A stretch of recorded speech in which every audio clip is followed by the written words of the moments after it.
নমস্কার।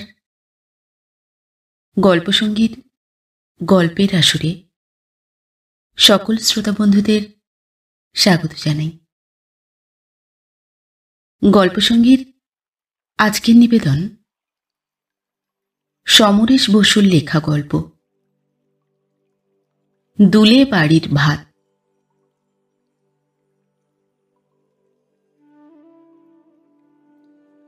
সমস্ত বাড়ির মধ্যে একটা থমথমে ভাব। বাড়ির কর্তা এবং গিন্নি পরস্পর প্রায় মুখোমুখি হয়ে বসে আছেন। বড় মেয়ে, প্রায় বছর ৩০ বয়স হবে, বাপের বাড়িতেই ১২ মাস থাকে। বিধবা নয়, বিয়ে হয়েছিল ১৪-১৫ বয়সে। স্বামী তাকে নিয়ে ঘর করেনি। তার নাম নির্মলা, সবাই নিমি বলে ডাকে।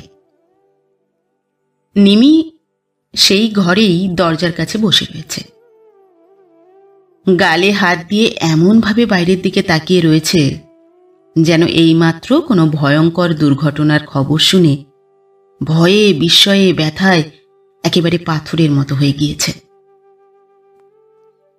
সেই ঘরেরই দরজার কাছ থেকে দেখা যায় খোলা উঠোনের ওপারে ঘরের সামনে যে খড়ের চালে ঢাকা জায়গা রয়েছে সেটাই রান্নাঘর। সেখানে কাঠের উনুনে আগুন জ্বলছে। আগুনের থেকেও ধোঁয়াই বেশি। এ সময়ে শুকনো কাঠকুটোর বড় অভাব। ভাদ্র মাস, সবই ভেজা ভেজা, স্যাঁতা স্যাঁতা, তাই কাঠের জালে ধোঁয়া বেশি। সেখানে উনুনের উপরে একটা বড় হাঁড়ি। হাঁড়ির মুখ খোলা, তা থেকে এখনো ধোঁয়া উঠছে না।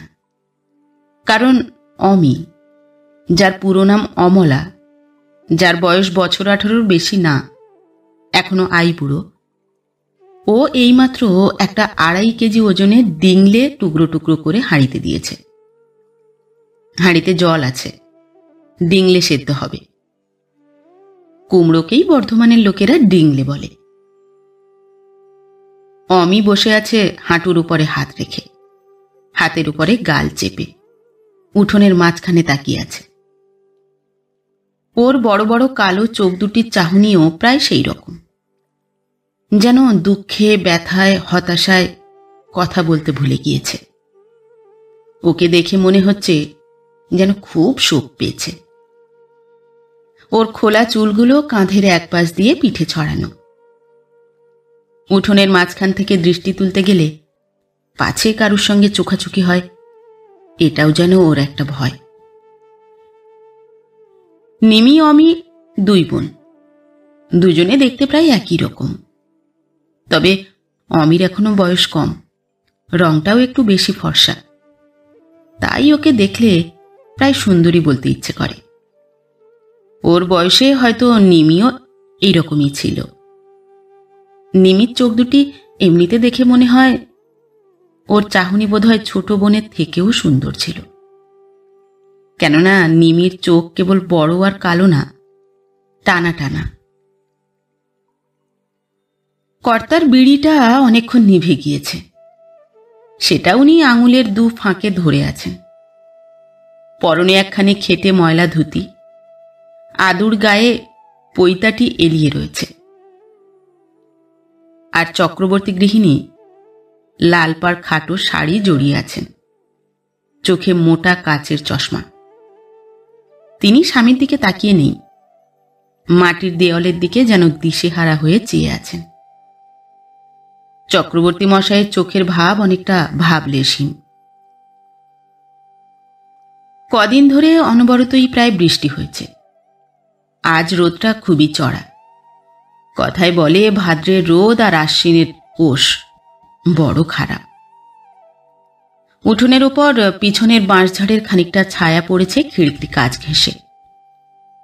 রান্নাঘরের চালের উপর দিয়ে উঠোনের প্রায় মাঝখানে একটা তাল গাছের ছায়া এসে পড়েছে। পিছনে বাঁশঝাড়ের পাশেই পুকুর। দেখা যায় না, কিন্তু খুব কাছে বলে জলে কাপড় কাচার শব্দ শোনা যাচ্ছে। বাঁশঝাড়ে কিংবা কাছাকাছি কোথাও একটা ঘুঘু টানা সুরে ডেকেই চলেছে। ডাকটাই এমনই, শুনলে মনে হয় কেউ যেন ডেকে ডেকে কিছু জিজ্ঞেস করছে। আবার এর মধ্যেই চালের উপর কাক খড় নিয়ে টানাটানি করছে, তাও শোনা যায়। এ সময়ই যে ঘরে কর্তা, গিন্নি ও মেয়ে বসে আছে, তার পাশের ঘর থেকে একটি শিশুর অর্ধস্ফুট কান্না একবার শোনা যায়, আবার সঙ্গে সঙ্গেই থেমে যায়। সেই শব্দেই যেন কর্তার চোখের পলক পড়ে। নিভে যাওয়া বিড়িটাকে আঙুলের টোকা দিলেন ছাই ঝাড়াবার জন্য। এর আগেও অনেকবারই দিয়েছেন, ওতে আর ছাই নেই। তিনি রিমির দিকে তাকিয়ে জিজ্ঞেস করলেন, কথাটা সব্বাইয়ের আগে কে বললে? নিমি মুখ না ফিরিয়েই জবাব দিল, মিশ্র গিন্নি। সে বুড়িকে কে বললে? তা কিছু বলেনি। কর্তা এবার গিন্নির দিকে ফিরে বললেন, তুমি কার কাছ থেকে শুনলে? গিন্নিও মুখ না ফিরিয়েই বললেন, মুখুজ্জে মাস্টারের বউয়ের কাছ থেকে। চক্রবর্তী তাঁর দাঁতহীন মাড়ি চাপলেন। আরো গভীর দুশ্চিন্তায় চোখ দুটো একবার বড় করলেন, আর একবার ছোট করলেন। কপালে রেখাগুলো এঁকে বেঁকে স্থির হয়ে রইল, যেন অনেকক্ষণ নিঃশ্বাস বন্ধ করে রইলেন। তারপরে হঠাৎ নিঃশ্বাস ঝেড়ে বলে উঠলেন, তাহলে গোটা গাঁই জানাজানি হয়ে গেছে? সে কথার জবাব কেউ দিল না। চক্রবর্তী উঠে রান্নাঘরের উনুনের কাছে গেলেন। জ্বলন্ত কাঠ তুলে কোনো রকমে পোড়া বিড়িটা ধরিয়ে ফিরে এলেন। আবার আসতে গিয়ে পাশের ঘরের দিকে তাকালেন একবার। সেখান থেকেই শিশুর কান্নার শব্দ শোনা গিয়েছিল। ঘরটার দরজা খোলা, বিছানা তক্তপোষ দেখা যায়, আর কিছু না। তিনি আবার ঘরে এসে ঢুকলেন, বিড়ি টানলেন কয়েকবার, তারপরে জিজ্ঞেস করলেন, আমি শুনেছে কার কাছ থেকে? নিমি জবাব দিল, ও বাড়ির রেনুর কাছ থেকে। রেনু চক্রবর্তী মশাইয়ের ছোট ভাইয়ের মেয়ে, পাশাপাশি বাড়ি। চক্রবর্তী বললেন, ঘরের শত্রুর বিভীষণ, ওরা তো আরও বেশি করে বলবে, গোটা গাঁয়ে রটাবে। গিন্নি বললেন, বাকি রেখেছে নাকি? চক্রবর্তী দেখলেন বিড়ির ঘুনসি শুদ্ধ পুড়ে গিয়েছে, নিভেও গিয়েছে। সেটাকে দুই আঙুলে টিপতে টিপতে তিনি আবার বললেন, না মানে আমি একটা কথা ভেবে পাচ্ছি না, কথাটা 10 কান হলো কি করে।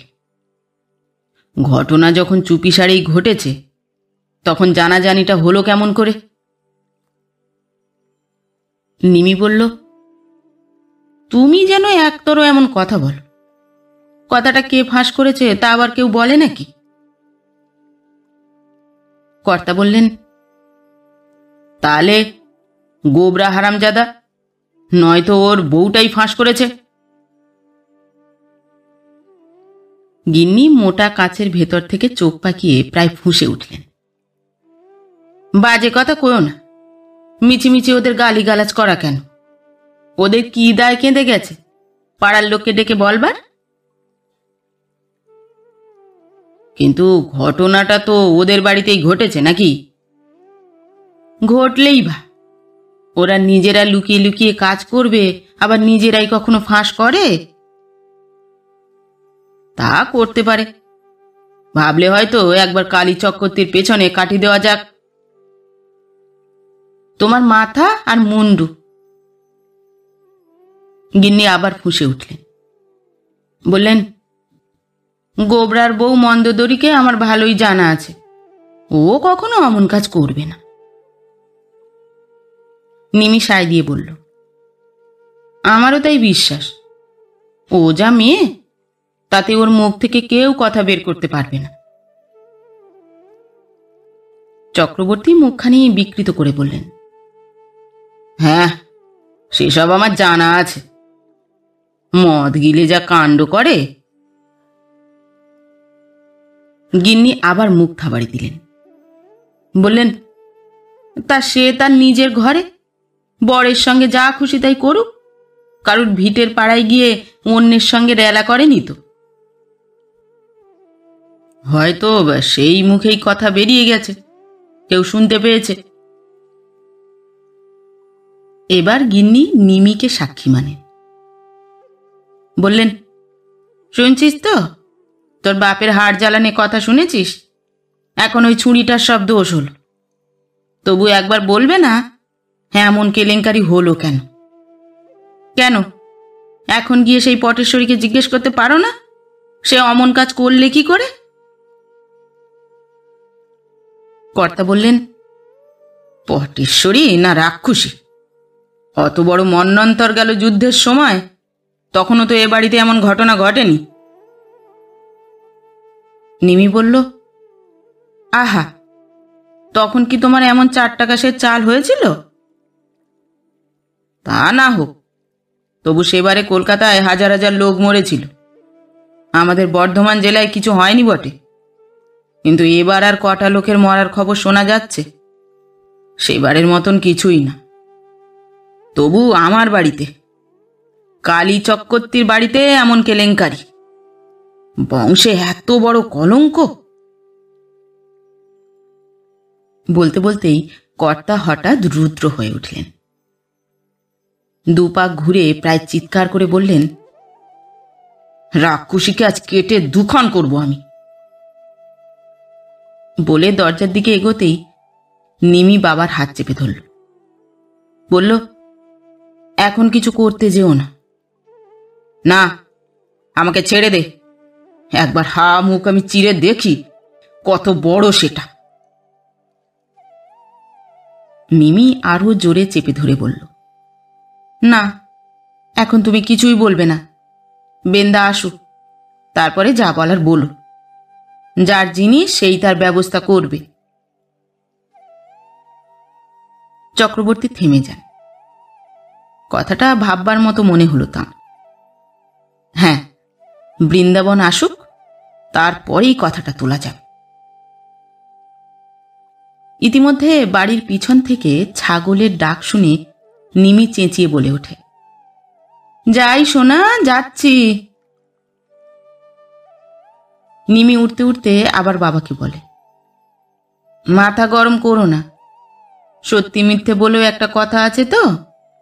আগে আসল লোকের কাছ থেকে সব শোনা যাক, তারপরে যা করবার করা যাবে। মা কি বলো? গিন্নি বলে, তা অবশ্যই ঠিক, তবে যা রটে তা বটে। একটা কিছু কেলেঙ্কারি নিশ্চয়ই কারোর চোখে পড়েছে বা প্রমাণ পেয়েছে, তা না হলে কি আর সাহস করে বলতে পারে? গিন্নি নিমির দিকে তাকালেন, নিমিও মায়ের দিকে তাকাল। দুজনেই কয়েক মুহূর্ত চোখে চোখে চেয়ে রইল। তারপরে নিমি ভুরু কুঁচকে অনেকটা যেন আপন মনেই বলল, কিন্তু আমি বলি, যদি ঘটেই থাকে কিছু, জানাজানি হলো কেমন করে? বলতে বলতে সে বেরিয়ে যায়। বাপের সংসারে তার নিজের আয় বলতে ছাগল, গোটা কয়েক ছাগল আছে। বাচ্চা বিক্রি করে কিছু হয়। শহরের মাংসওয়ালাদের লোকেরা এসে চড়া দামেই কিনে নিয়ে যায়। গোবরা দুলে পাঁঠাকে খাসি করতে জানে, করেও দেয়। খাসির দামই বেশি। তাকে বাড়ির বাইরে যেতে দেখে অমিও পিছু পিছু যায়। খিড়কি দিয়ে দুজনেই বাড়ির বাইরে যায়। পুকুর ঘাটে তখন আর কেউ নেই। ঘাটে 1 ফোঁটা ছায়া নেই। ভাদ্রের মাংস গলানো রোদ সেখানে। পুকুরের ওপারে বাঁশঝাড়ে ঘুঘুটা তেমনই ডেকেই চলেছে। বাঁশঝাড়ের ওপারে 2টো পুরনো ভাঙা মন্দির, তার পাশ দিয়ে রাস্তা চলে গিয়েছে গ্রামের বাইরে। চারদিকে ভাদ্রের রোদ ঠাঠা করছে। পুকুরের একপাশে গ্রামের অন্যদিকে যাবার রাস্তা। দুটো অশ্বত্থ গাছ রাস্তার ধারে। সেই ছায়াতেই নিমির ছাগল বাঁধা রয়েছে, কিন্তু একটি ছাগলের গায়ে এখন আর ছায়া নেই। সে একেবারে রোদে, তাই ডাকাডাকি করছিল। ঘোর দুপুরে রাস্তাটাও ফাঁকা। নিমি গাছতলায় গিয়ে ছাগলটাকে সরিয়ে নিয়ে এসে বাঁধে। কাছে পিঠে যেখানে ঘাস আছে সেরকম জায়গাতেই বাঁধে। তারপরে অমি এসে ভয় ভয় গলায় জিজ্ঞেস করে, বাবা কি বলছিল দিদি, মারবে? নিমি বলল, তা ওরকম খেপে গেলে গায়ে হাত তোলা আর আশ্চর্যের কি। কিন্তু দেখ দিদি, আমি বুঝতে পারি না, সত্যি বলছি, বৌদির খুব খারাপ কাজ হয়েছে কি এটা? নিমি অবাক হয়ে তাকিয়ে বলল, বলিস কি অমি? ছি ছি ছি, ওই জন্যে তোকে আমি বেরুতে বারণ করি। তুই কোন দিন কি একটা কাণ্ড বাঁধিয়ে বসে থাকবি। কেন, আমি আবার কি কাণ্ড করব? করবি একটা কেলেঙ্কারি কিছু। তোর যখন এটা খারাপ মনে হচ্ছে না, তুই কোনোদিন হয় বিয়ে করে বসবি। তোর মুখে আগুন, তুই একটা মুখ পোড়া দিদি। নিমি হেসে ফেলে, বলে, অমি শোন, হ্যাঁ রে, ডিংলে সেদ্ধ যে চাপালি, মাখবি কি দিয়ে? তেল আছে একটুও? 2 পলা মতন আছে। আর চাল 1.5 কৌটো। 6 জনের জন্যে? তাই তো কথা হলো, ডিংলে খাওয়া হবে ভাতের টাকনা দিয়ে। বলতে বলতে অমির শুকনো ঠোঁট দুটো কিরকম কেঁপে যায়, ডাগর চোখ দুটো টলটলিয়ে ওঠে। নিমির মুখখানিও অন্ধকার হয়ে ওঠে, চোখ ছলছলিয়ে যায়।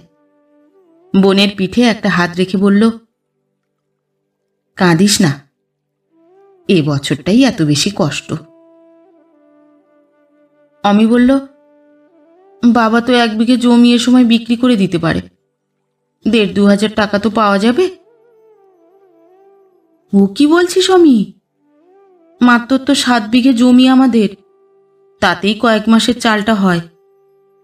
তার উপরে তোর বিয়ে আছে, তখন কন্যা বিঘে 2 বিক্রি করতে হবে। ছাই, অমন বিয়ে আমার দরকার নেই। বলতে বলতে বাড়ি ফিরে যায়। নিমি সেদিকে চেয়ে মনে মনে বলে, ছাই নয় রে অমি, ঘরে 2টো খাবার আছে, এমন লোকের সঙ্গে যদি বিয়েটা হয় তাহলে সেটা বিয়ের থেকে বড় হবে। এ কথা নিমি মনে মনে বলে। তবু অশ্বত্থের তলায় একলা দাঁড়িয়ে তার চোখের দৃষ্টি ঝাপসা হয়ে আসে। টলটলানো জলে ভাদ্রের রোদে পোড়া চরাচর কাঁপতে থাকে। কিন্তু এসব কোনো ঘটনা নয়। বাড়ির থমথমানি একটুও কাটল না। বাবা মা 2 মেয়ে ডিংলে সেদ্ধ নিয়ে যখন বসল, তখন বেলা গড়িয়ে গিয়েছে। পাশের ঘরে আরও একজন আছে, যার পাপে বাড়িতে আজ কুগ্রহ লেগেছে। উঠোনে দাঁড়িয়ে অমি একবার ডেকেছিল, বৌদি খেতে এসো।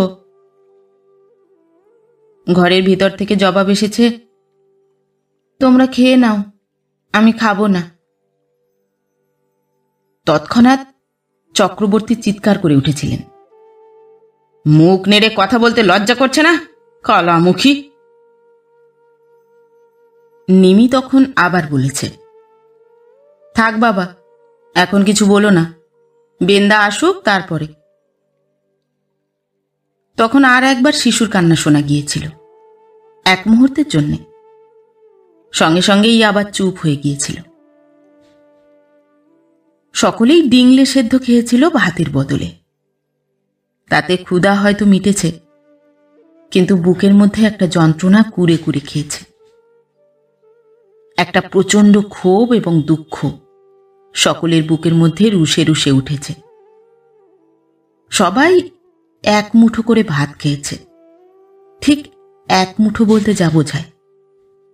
সকলেরই বিতৃষ্ণা ঘৃণা একজনের উপরেই গিয়ে পড়েছিল, একমাত্র অমি ছাড়া। হয়তো অমির এখনো যৌবন আছে, যে যৌবনকে পবিত্র বলা হয়েছে। বিশ্ব সংসারে যৌবনের মতো শুদ্ধ কি আছে? যৌবন যেমন ঘৃণার আগুনে সবকিছু জ্বালিয়ে পুড়িয়ে দিতে পারে, তেমনি সর্বংসহা পৃথিবীর মতো সবকিছু ক্ষমাও করতে পারে। যে মানুষটিকে ঘিরে, যে মানুষটির আচরণকে কেন্দ্র করে গোটা বাড়ি থমথম করছে, ফুলছে, ফুঁসছে, তার উপরে সে কিছুতেই রাগ করতে পারছে না। প্রায় বিকাল ঘেঁষে বৃন্দাবন বাড়ি ফিরল। বলা চলে একটি কঙ্কাল জামা কাপড় পরে বাড়ি ফিরল। সে জামা কাপড়ের দশাও সেই রকম, নানা জায়গায় তালি ময়লা। এসেই ডাক দিল, মা। কোনো সাড়া পেল না সে, অথচ দেখল প্রত্যেকটি ঘরেরই দরজা খোলা। হাতে তার একটি ছোট ঝোলা, বড় নয়, খুব ছোট একটি ঝোলা, কিন্তু সেটিকে সে বুকে ধরে আছে।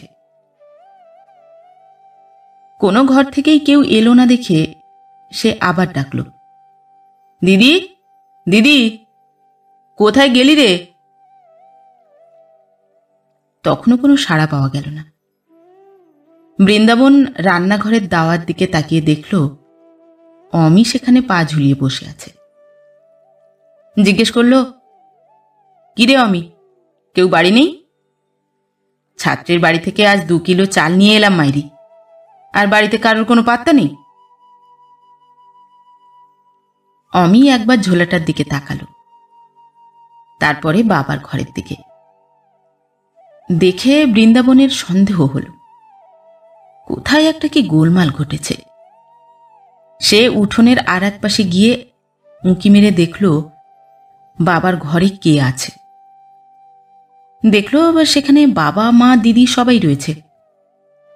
সে সেই ঘরের দিকে গেল।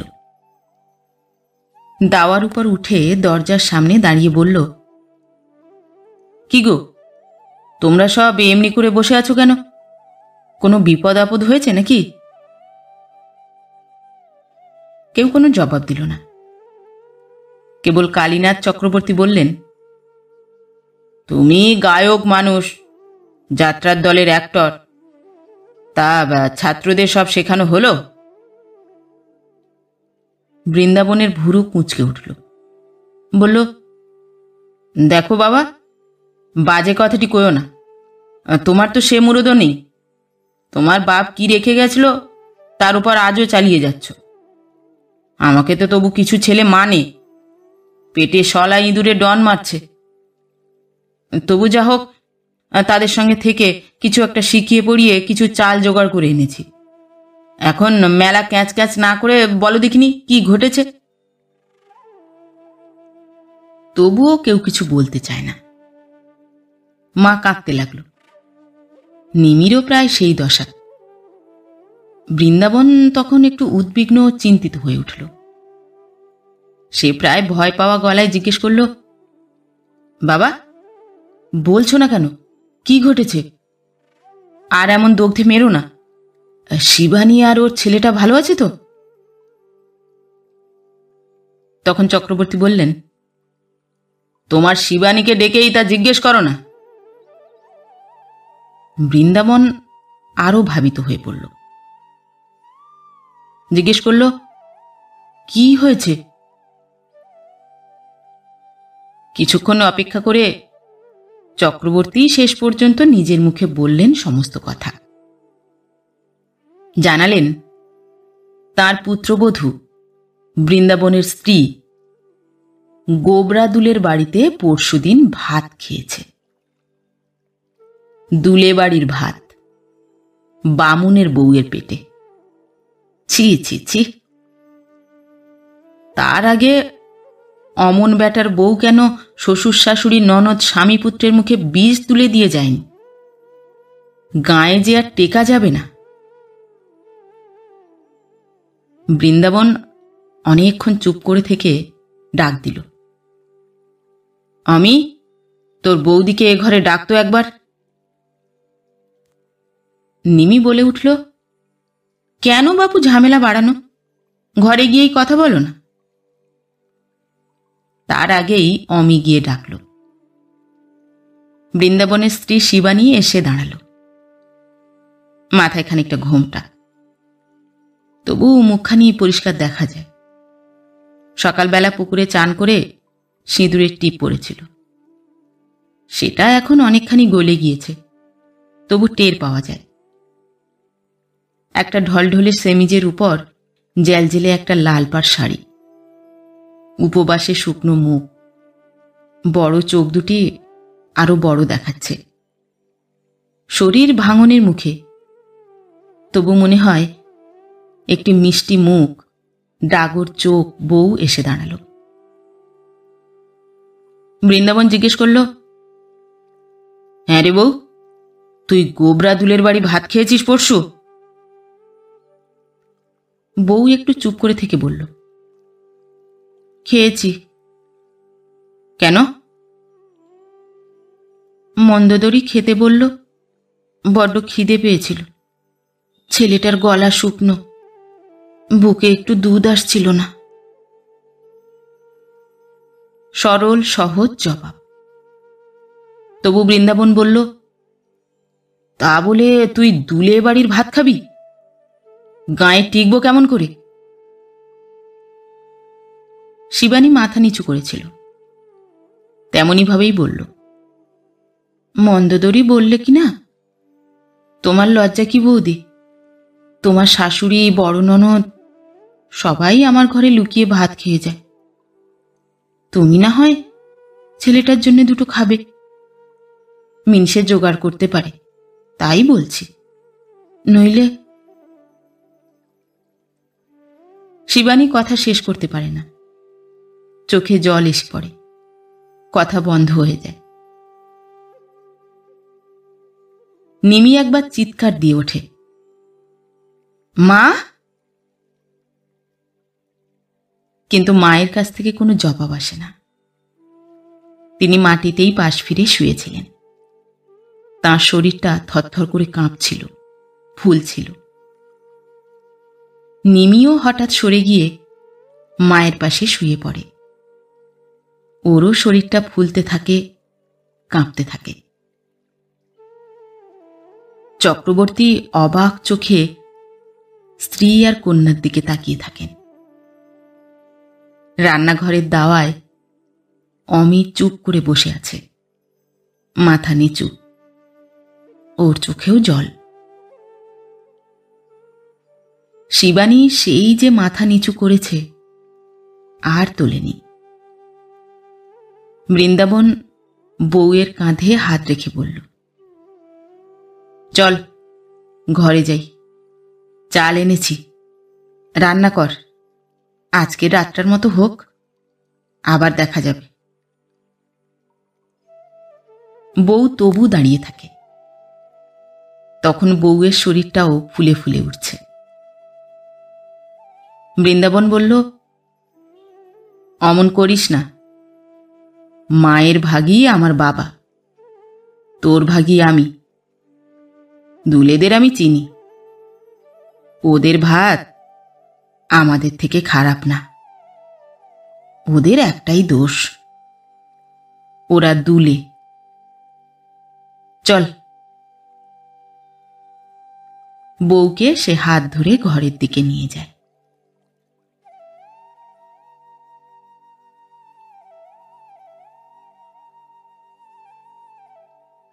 নমস্কার। নতুন একটি গল্প নিয়ে খুব শিগগির ফিরে আসছি। ততক্ষণ সবাই ভালো থাকবেন, সুস্থ থাকবেন। গল্প পাঠ কেমন লাগলো অবশ্যই কমেন্ট করে জানাবেন, এবং ভিন্ন ভিন্ন স্বাদের অডিও স্টোরি শোনার জন্য অবশ্যই চ্যানেলটি সাবস্ক্রাইব করবেন। ধন্যবাদ।